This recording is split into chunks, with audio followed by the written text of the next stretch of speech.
that photo where we want it. Let's go over a quick few things. If you make a mistake, if you hold down Command and Z, you will undo your most recent mistake, or you can hit Option Command Z and then you can keep stepping backwards.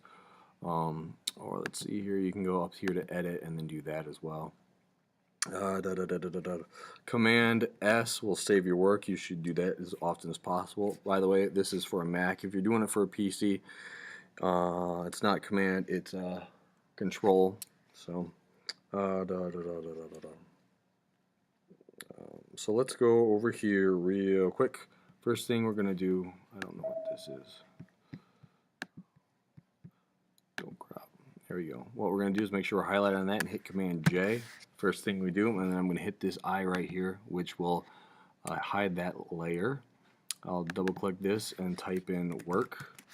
So that's my working layer, trying to keep this neat. Trust me, when you become more advanced in Photoshop, you're going to definitely want to have a neat work area.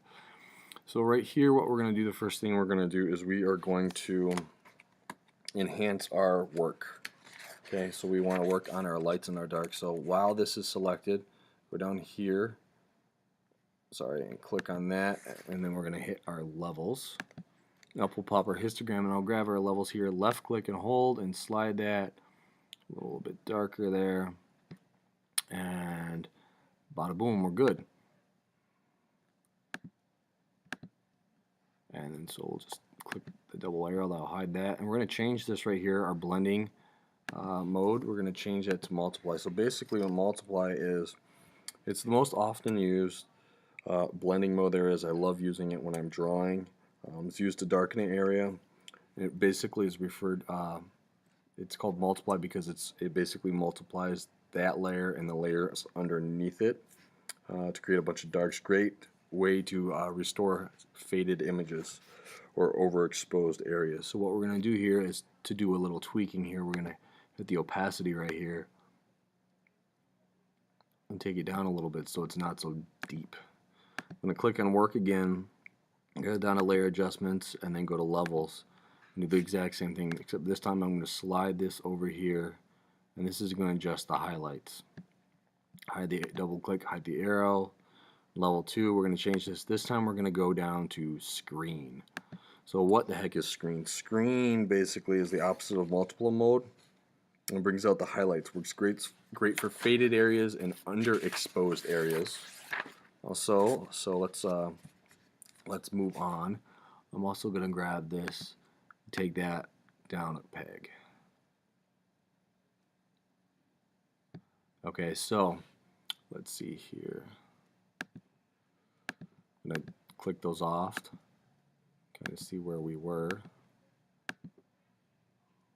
Okay, so what I'm going to do here is I'm going to hit Command, hold Command, hit level 1 and work. Go up to layers and scroll down. I'm going to hit merge visible layers. It's going to pop those together. Now I can toggle. So that's my enhanced, not enhanced. Nice. Okay. So now that we have that, and I like to do that with all my works. Now you're saying, hey, Darby, why can't I just go over to image adjustments and do curves? Well, curves is going to change everything. It's not just going to do one thing, it's going to change everything. Lights, darks, values, hues, big pain. Same thing with adjustments. We can do levels here. But I think you have more control and better control, more precise control when you do it in the previous way I showed you. It's really not too long.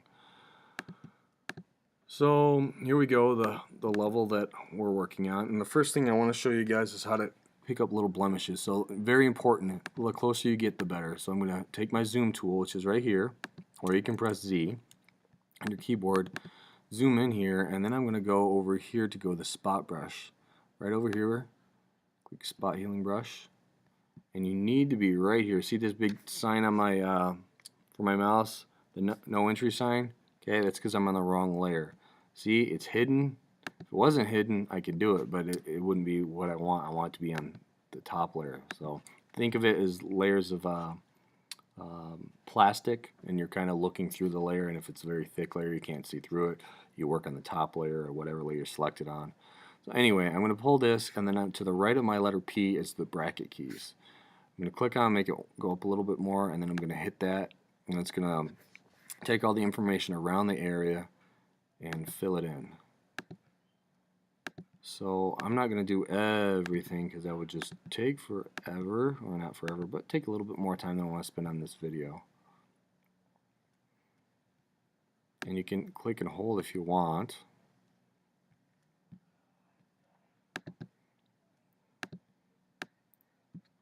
You shouldn't go too large. You want to do just the area that needs to be done. So click it along, clickety-clack, clickety-clack. Alright, let's see here. So, hit the Z key, and hit fit on screen if I want. Let's get some over here in the jeans. Can't get everything, but let's get the jeans a little bit nicer. Jeans. Alright, Z key, fit on screen. Not bad, not bad. Now this right here is a big scratch, I believe. Or is that the antenna? It's so hard to see in the picture. I think it's distracting, it's the scratch. So, but anyways, here's a definite scratch right here. So what we're going to do is we're going to go right over here, click the clone stamp. And this is interesting. Go right over here, you hold the Option key, and then you have this bullseye. Let's say you want to copy this area right here. You left click, you get that, and then you go over here, and then you left click and hold, and you see your little crosshairs light up. That area is where you're taking. So you kind of have to look at both areas. So I'll go over here and hit Option, take that area. Over here, click that. Click that. See here. Let's go to Control, fit on screen. Alright, what's really cool about CS5 and 6, let's say we want to copy this face here, we can hit clone, and this might help you understand the clone tool. We're going to make this thing large. We're going to make this thing for the size of the face. What we're going to do is we're going to Option key, we're going to click on the face, and then I'm going to go right over here. And as you can see, I'm basically clone stamping this individual. As you can see, the crosshairs go basically right where I tell them to go. So, obviously I don't want that. So what I'm going to do is hit Command Z, and there it goes. So anywho, let's go back. Fit on screen, and then we're going to toggle between, open that eye down there, so close this one.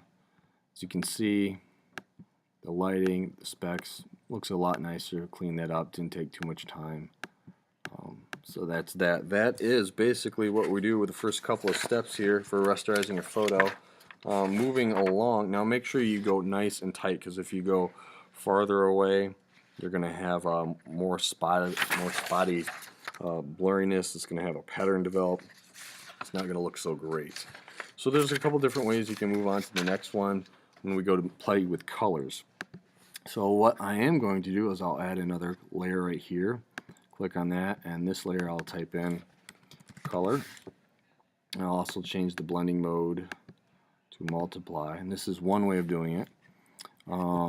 Let's jump in here. Grab the brush here. So if we want to change this, this is changing the hue, not the values, not the saturation, the hue. Okay, it's not really messing anything up. Okay, so let's zoom out and see what that looks like. So that's kind of cool. Why don't we get rid of that, hide that, go back down to here, and I will make another layer. This is replace color, so you can see another way of doing this. You go over to your paintbrush tool, and then we're going to go color replacement. Sorry, we need to be on the layer. Sorry. So this one, color replacement, excuse me, go right on the actual layer. So let's see here. I went out of line a little bit because I'm so far. Get rid of that. And so let's close that off. Close it on. I personally, I mean, this is kind of nice to do right on the level, but if I had any mistakes, I couldn't change things. So what I'm going to do is Command Option Z, back in time, work on that. So what I mean by that is I could do color. Sorry, here, let's go paintbrush. And I could be doing color here, da da da da da. Why don't we change this layer right here to color car. We'll make another layer. This one's going to be color shirt. Enter there, and then I'm going to Z tool to zoom in. And then I'm going to take a paintbrush and I'm going to hit this right there. Let's make them all. Back in the this is a greaser, so back in the day they probably had red, white, and blue. So I'm just going to say that. It's probably not very true, but whatever. Oh, know what I did wrong there? It's on normal mode. Switch it over. Multiply. Bam.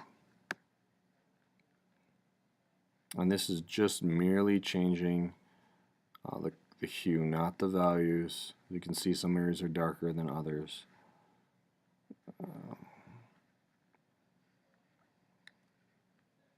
And from here we can also change the saturation. We can go in and go image, adjustments, saturation. We could say, hey, let's make it more intense. Let's drop it down so it's not so bright. Change the darkness, the lightness. We can do all sorts of interesting things. Also, we can hit opacity and bring that color down a bit, and so it's not so bright. So why is this? Why did I make two layers? I'm getting there.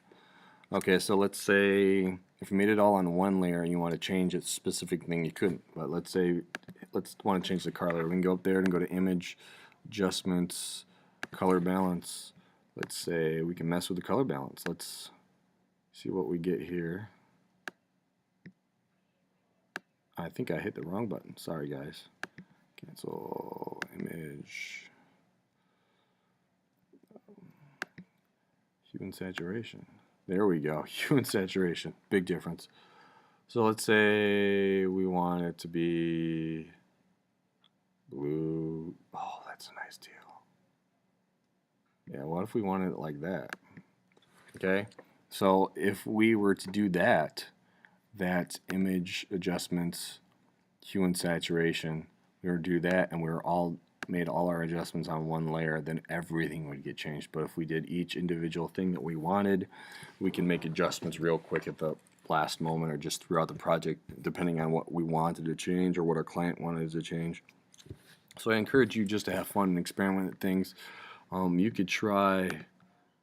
Maybe you don't want to try that. Maybe we should try soften. Maybe you like that. Maybe we want to try hard. Maybe we want to try linear. So play around with it. I mean, you're going to learn so much just by experimenting. And it doesn't have to look realistic. You can go in a really cool artistic, type of mindset. You don't have to actually, quote unquote, do it like the real thing. I mean, what's up with that? You can also try filters. Let's say you want to, I don't know. No, let's just play around with the darn thing. Who knows? I don't think this is going to work though. My bad. I don't think it's going to work just because it's only color. But anyways, that's what you do. Trial and error. Have fun with this. If you guys have any questions, let me know. Thanks for watching.